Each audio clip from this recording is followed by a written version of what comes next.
Hi, and welcome to Business with Smith Co. Hello, and welcome back to Business with Smith Co. Today we're going to be talking about the methods a business could consider to extend the product life cycle.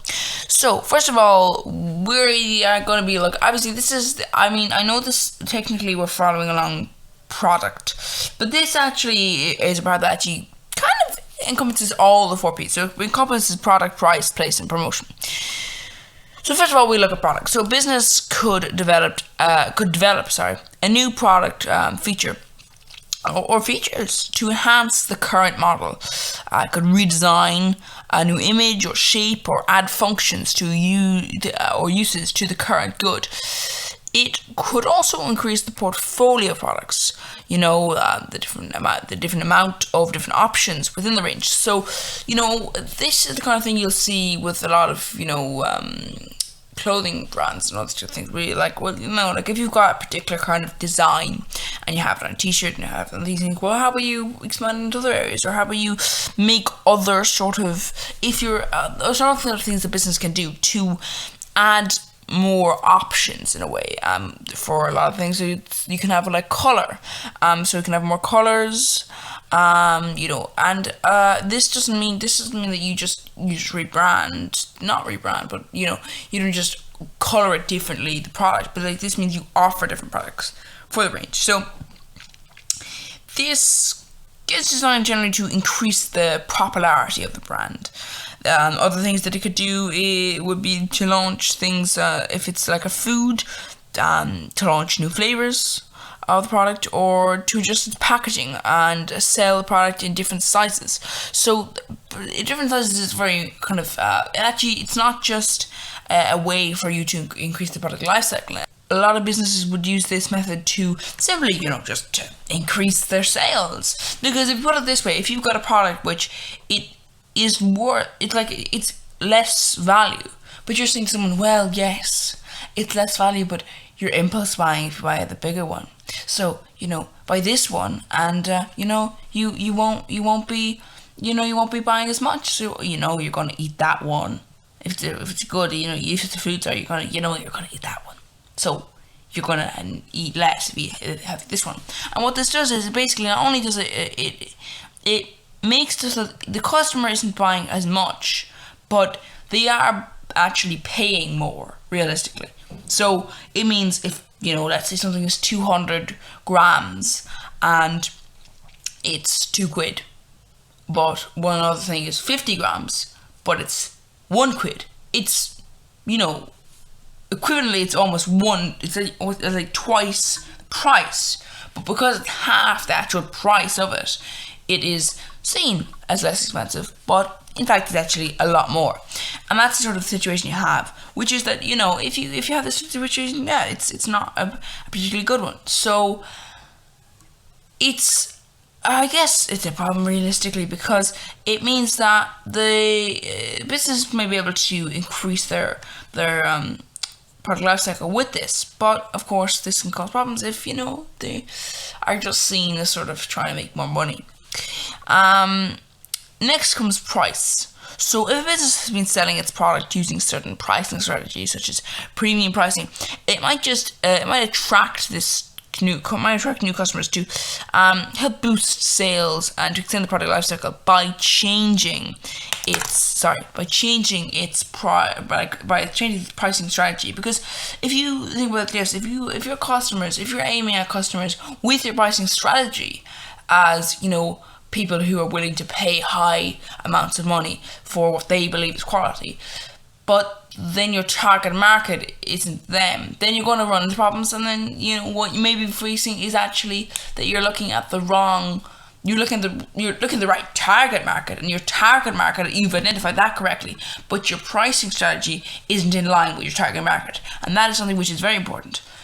Luckily, as of this moment, YouTube videos are free, so technically no price. Although technically I don't know, would more people view these videos if people charged for them? I don't think they would, because you wouldn't be able to see them. But then I guess you could put in trailers and stuff, but then who'd watch a trailer for this? Anyway, getting to the point is that it can launch a lower quality product at a lower price, in fact, to just target a new segment of the market. So even if it is targeting the correct segment, well, maybe it needs to target more of the segment, but it might not be able to. It might be basically facing bring out a new product. But as a business, that might work.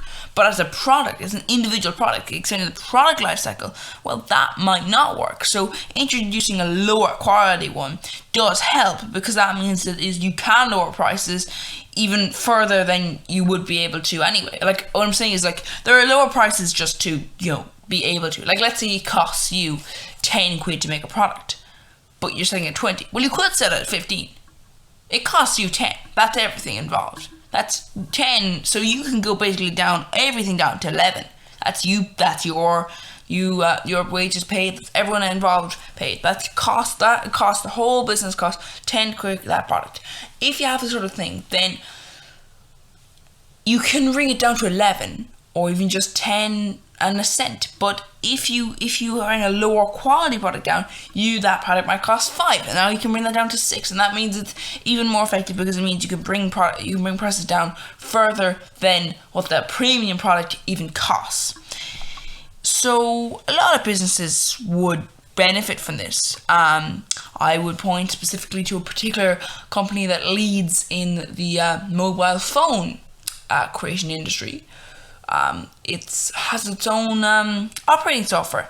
Yeah, I'm kind of just hinting, just so no one says it. So anyway, it's a company that is related to fruit. So anyway, it sounds like a guessing game. Well, that company tends to have very expensive mobile phones or phones.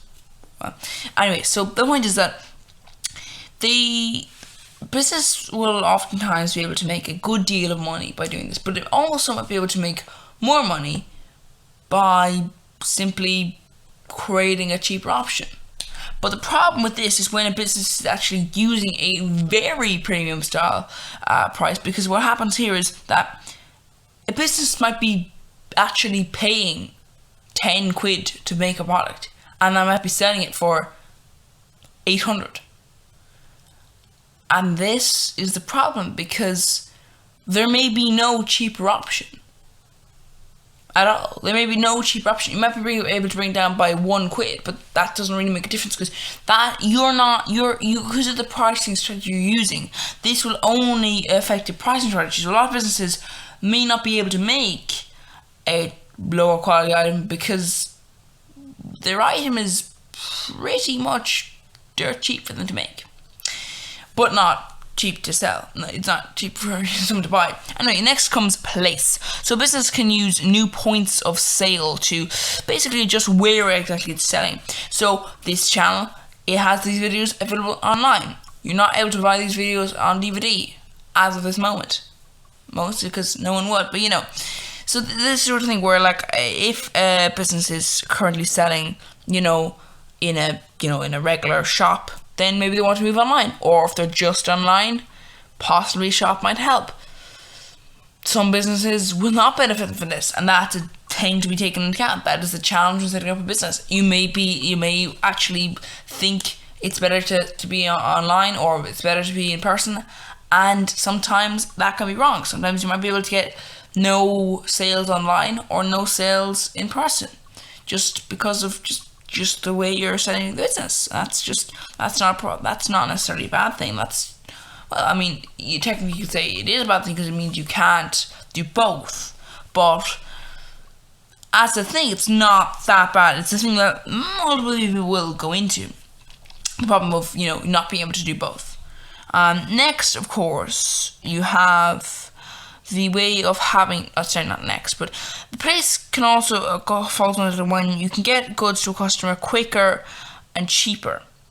So if you are a business that is its own retailer, like you produce goods, maybe even straight from raw materials, and then there you have it, you sell it yourself, you might want to think, well, how about you get it stocked by a retailer? Or if you already have a retailer, a new one.